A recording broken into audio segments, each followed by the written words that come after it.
Okay, so we're gonna jump into our next segment of training, and this is about bookings, getting bookings, and even more so the effect that can come from getting a booking and the ripple effect down the road of what it can lead to.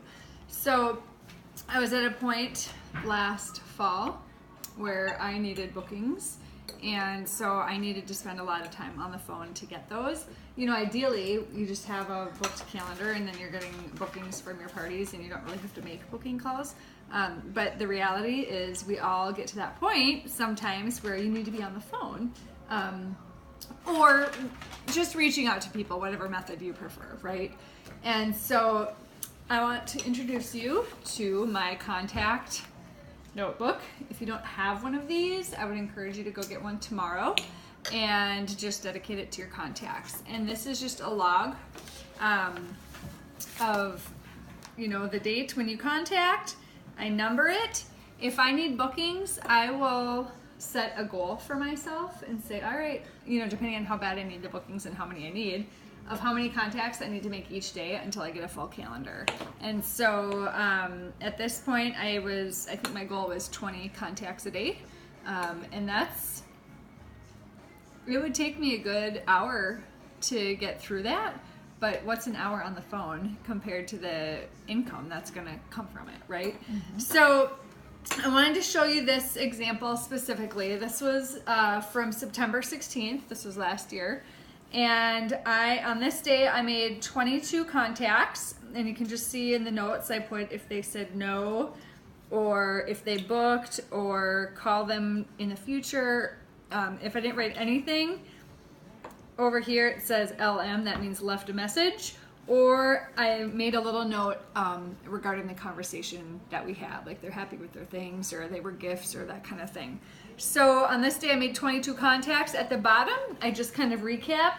I reached 4 people out of 22 contacts, so that kind of gives me a ratio.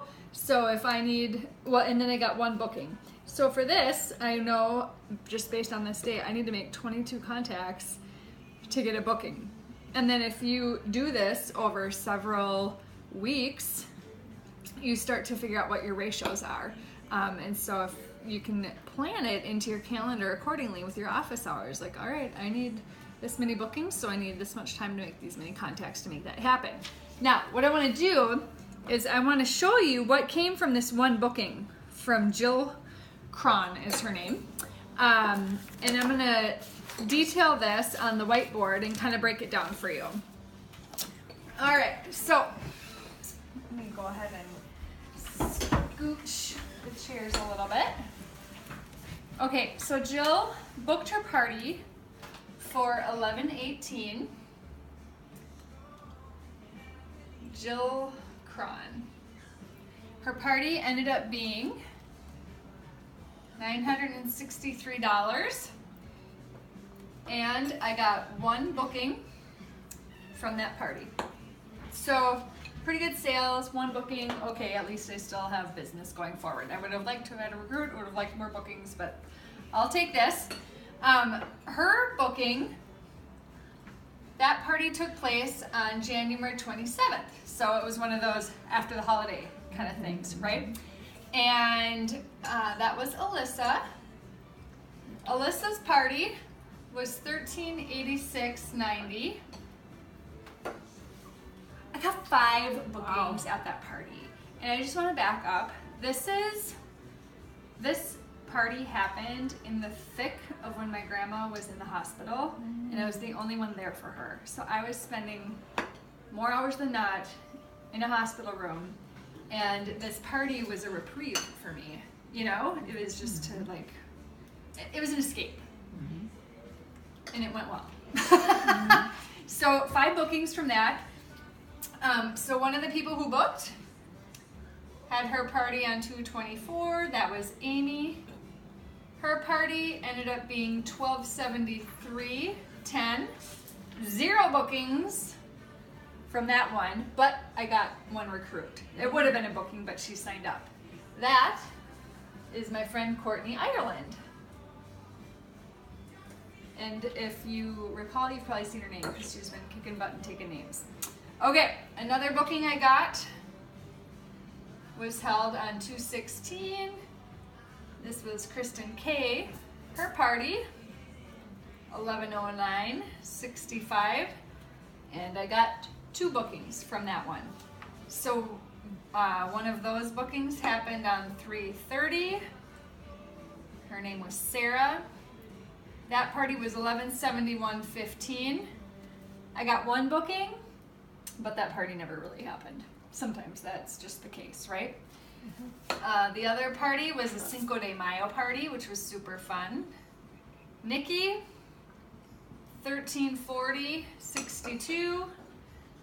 Got 1 booking. We're still figuring that one out. We haven't had that party yet. Okay, another booking. Now we're back to Alyssa's. From hers was 428. Lisa, she had 860 in sales. 1 booking.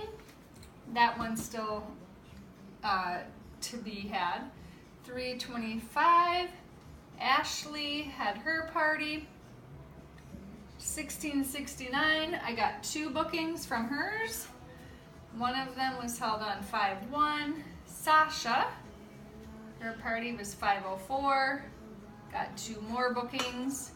One of those happened already. That was Linda. This is where I met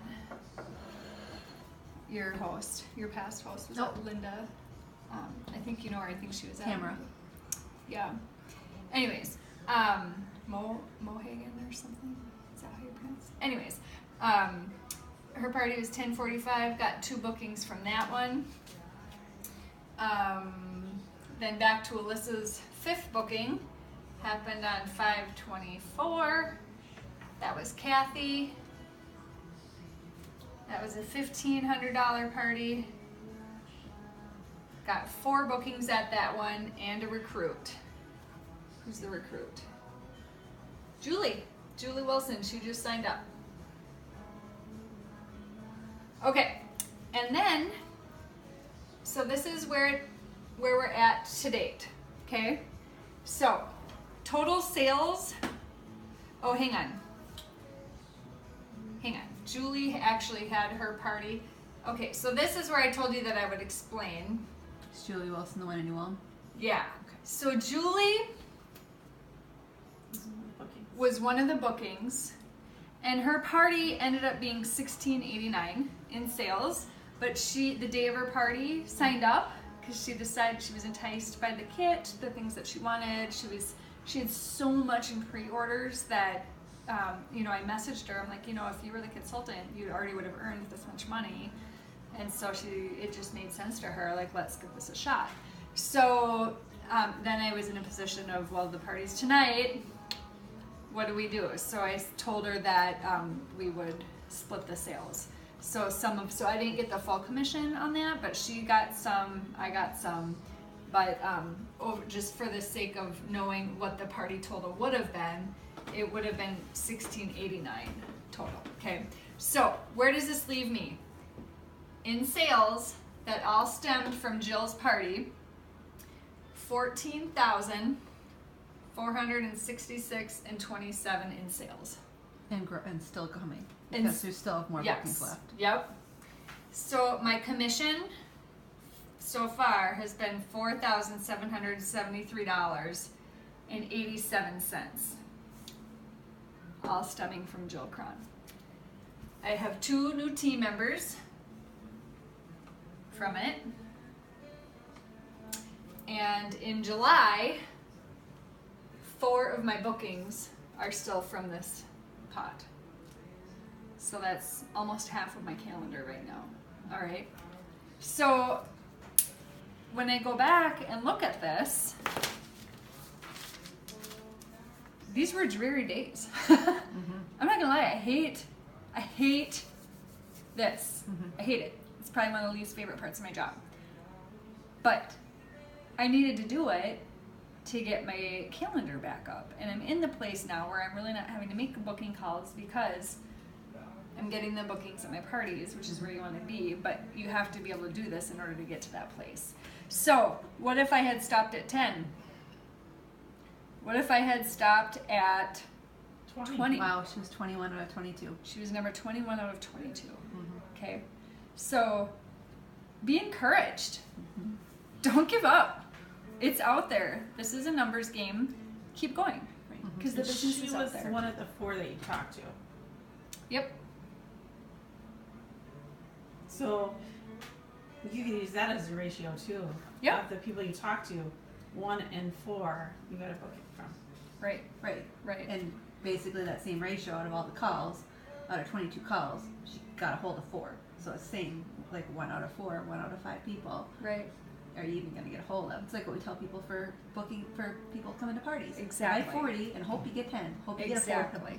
You know? But it's, this gives you an idea, but then the next day, so the next day I only made 7 contacts. I reached 2 people. I got no bookings and I got 1 sale. The next day it was 16. Do you know what I mean? So the longer you do this, the more accurate your ratio is going to be because you'll have a bigger pool that you're, pulling from.